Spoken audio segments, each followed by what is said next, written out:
As you all know, my name is Onyi and I'm from Ife Yoruba Heritage Organization. Today I want to show you Yoruba toothbrush. We call it Pako.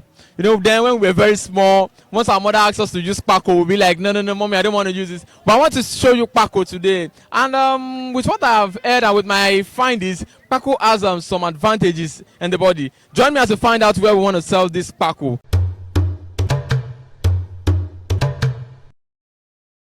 A fẹ́ ra pákó so àmọ́ ìwúlò àmọ́ nǹkan táwọn pákó ń ṣe lágọ̀ọ́ ara a fẹ́ kẹ́ ẹ sọ fún àwọn aráalé. Ó máa ń ṣiṣẹ́ fún eyín àwọn tí akòkòrò bá mú àti pé tí ẹnu èèyàn ò bá dùn pé tí ara èèyàn ò bá yá èèyàn lè lo orin ewúro fún tẹnu èèyàn ó fi máa dùn pẹ̀lú àwọn ètí eyín bá ń dùn pé tí akòkòrò bá mú yàn téèyàn ó máa rùn sí ìmíì wà tó jẹ́ pé ó máa ń ta ìmíì wà tí èta tó máa ń kó ẹnu dáadáa tàbí pé tí èèfù bá mú yàn ní ẹnu téèyàn ó fi lò sí. Okay, so èló làwọn pákó yẹn báyìí. 100 naira 15 naira. Okay, wo 100 naira wo ni 15 naira. Àwọn ilé 100 naira àwọn ilé 15 naira. Okay, jẹ́ wo ni 15 naira yẹn náà ajá wo ni 100 naira yẹn.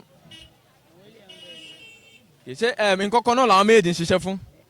Eléyìí náà òun máa ń ta eléyìí òun máa ń kó ẹnu eléyìí ó máa ń ta. Okay, tó bá fi eléyìí fọyín ó máa ń ta. Bẹ́ẹ̀. Okay, ṣùgbọ́n eléyìí ó kàn máa. Ó máa ń kó ẹnu eléyìí òun ṣiṣẹ́ fún pé ẹni tí ẹnu rẹ̀ ò bá dùn dáadáa ó jẹ́ bí ewúro. Okay. Igi ewúro òun leléyìí. Òun ni eléyìí dẹ̀ dìmú yìí. Bẹ́ẹ̀. Okay, so eléyìí ó máa ń ṣiṣẹ́ fún. Tí ẹnu èèyàn ò bá dùn. Okay, eléyìí ló máa ń tàyàn lẹ́nu. Bẹ́ẹ̀. Then eléyìí ni a kàn máa. Ló ẹ mọ́ máa ń kó ẹnu àyàn lélẹ̀ àta lélẹ̀. Okay, ẹ ṣe gidi gan ma 100 naira ni gbogbo àbélò ni. Bẹ́ẹ̀ni àwọn ilé 100 naira ilé 15 naira. Okay, ó jẹ́ ìlú bẹ́ẹ̀.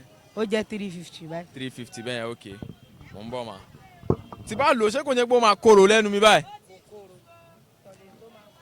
Ọ̀tọ̀ lèyí tó máa ń korò. Okay, 350 lélẹ̀.